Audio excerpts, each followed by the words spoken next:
Sekarang kita masuk ke pembahasan neutral stability. Jadi pembahasan stabilitas ini tadi sekilas sudah kelihatan berbeda ya.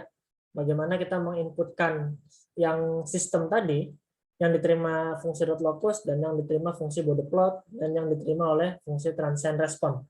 Isinya berbeda-beda. Jadi kalau untuk root locusnya sendiri dengan Bode plot ini, pertama kalau root locus ini dia menentukan stabilitas sistem loop tertutup berdasarkan fungsi alih loop terbuka dengan menginspeksi penyebut yang telah difaktorkan. Jadi kalau root locus kan kita memang punya banyak false dan zero, itu kita sebar dalam rootnya berdasarkan angkanya dia, baru kita bisa menggambarkan root locusnya gitu ya. Sementara kalau di frekuensi respon teknik, salah satunya Bode plot ini, itu menentukan stabilitas sistem loop tertutup berdasarkan fungsi alih loop terbuka K, G, J, omega dengan mengevaluasi dan melakukan tes padanya. Jadi perbedaannya kalau yang root locus itu KGS, maka untuk yang frekuensi respon ini itu menggunakan KGJ omega. Yang dimaksud neutral stability itu apa gitu? Itu adalah yang poin perbatasan tadi.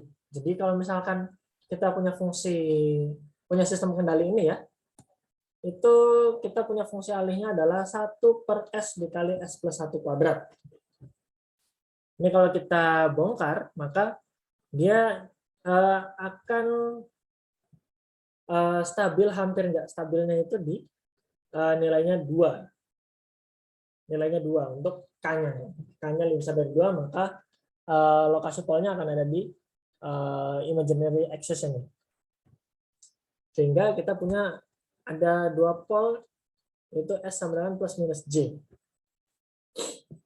Nah, pada root locus itu KGS ini besarnya 1, lalu fasenya juga 180. Nah, begitu juga di frekuensi respon. Maka KGJ omeganya itu sama dengan 1. Lalu fasenya itu 180. Ini mungkin muncul pertanyaan bagaimana cara menghitung KGJ omeganya gitu kan. KGJ omega. Jadi itu fungsi alih sudah dikalikan dengan gain-nya. Lalu setelah itu dikalikan, lalu diabsolutkan, maka muncul 1. Lalu kalau fasenya 180. Jadi dengan pol asalnya, itu kalau dijumlahkan seperti ini, itu fasenya baru 180. Itu baru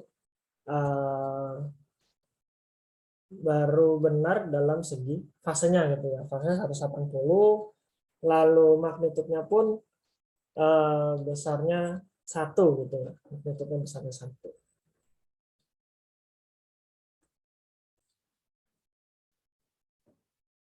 Nah, ini semua berlaku bagi titik-titik yang ada di dalam root locusnya gitu. Tentunya yang sebelum ke RHP ya, kalau RHP hitungannya sudah lain. Tapi yang di LHP ini semua itu harus memenuhi karakteristik ini. Dia magnitudenya 1, fasenya 180. Nah, ini yang jadi panduan kita untuk melihat membaca Bode plot ya. Jadi sebelah kanan ini kita sudah punya Bode plot dari sistem kendali nih, 1/S S plus 1 kuadrat. Ini kita lihat ya. Kalau K-nya 2, itu Bode plotnya yang ini. Kalau K-nya 10, Bode plotnya yang ini. Kalau K sama dengan 0,1, maka Bode plotnya yang ini. Nah, terus untuk K sama dengan 2, kita tarik ke bawah ya.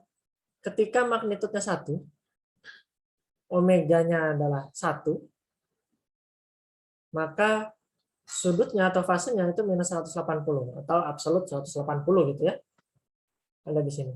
Nah, itu artinya dia ada di batas stabilnya gitu. Jadi karena pada titik 2 ini dia masih memenuhi syarat magnitudenya 1, terus fasenya juga 180. Nah, itu harus terpenuhi.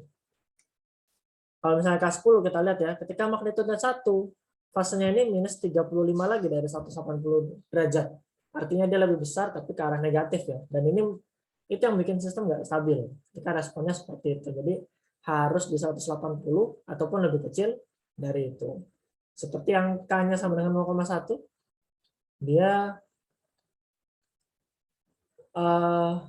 K-nya sama dengan 0,1.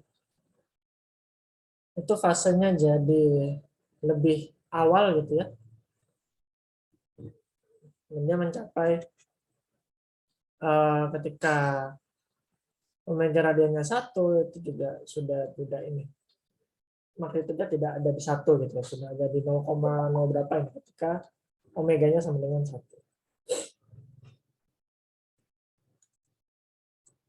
Jadi yang barusan itu kelihatan ya, kalau K-nya 2 berapa, K10 berapa, K0,1 itu berapa, dipetakan di bode plotnya.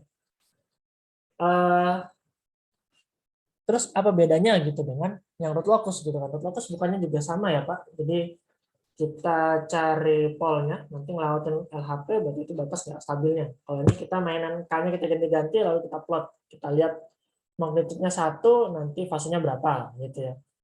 Nah perbedaannya adalah kalau pada bode plot ini kita bisa melihat efek frekuensi. Jadi misalnya ketika K sama dengan 2, ketika magnitud 1, maka fasenya 180. Oke, ini memang kita mau. Tapi ini ketika radiannya, omeganya adalah 1. Gitu kan? Kalau misalnya omeganya sudah sampai 10, ini udah pasti nggak stabil nih. Dia akan jatuh di sekitar sini ya. Ini sudah jauh. Dan ini artinya sistemnya itu nggak stabil. Jadi itu ini menambah kekayaan kita dalam menganalisa sistem yang sebelumnya hanya transient responnya saja, sekarang kita bisa melihat kalau kita kasih sinusoidal itu responnya gimana gitu. Respon frekuensi dari sistem bervariasi tadi berdasarkan nilai K-nya gitu ya. Mirip dengan root locus, jadi kalau K-nya itu lebih kecil dari neutral stability, itu maka sistemnya stabil, dan sebaliknya kalau lebih besar maka sistemnya tidak stabil. Seperti contoh tadi, kalau K-nya 10 berarti langsung tidak stabil, kalau K-nya 0,1 jadi tidak stabil juga.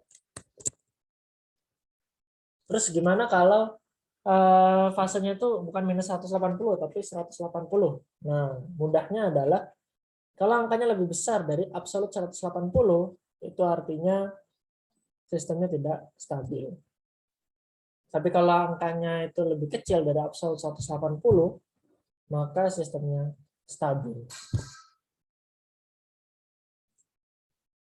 Nah, ini untuk stabilitas berdasarkan frekuensi respon. Sekarang berhenti di sini dulu, gitu ya. Nanti ini bisa digunakan untuk membahas sistem-sistem yang ya order 2 gitu masih boleh lah, order 3, 4 gitu ya. Namun ada juga sistem yang lebih rumit. Jadi kalau lebih rumit ini sistemnya lebih rumit, mungkin nggak hanya satu device. Jadi bisa komunikasi antar device, ada data masuk gitu, feedbacknya berbeda misalnya, itu juga berbeda ya, walaupun sebenarnya nanti bedanya di fungsi alinya saja gitu ya. Nah, namun untuk yang lebih rumit tadi, maka stabilitasnya itu nanti digunakan analisa Nyquist ya. Kriteria stabilitas Nyquist itu kita gunakan. Memang Nyquist ini cukup kompleks.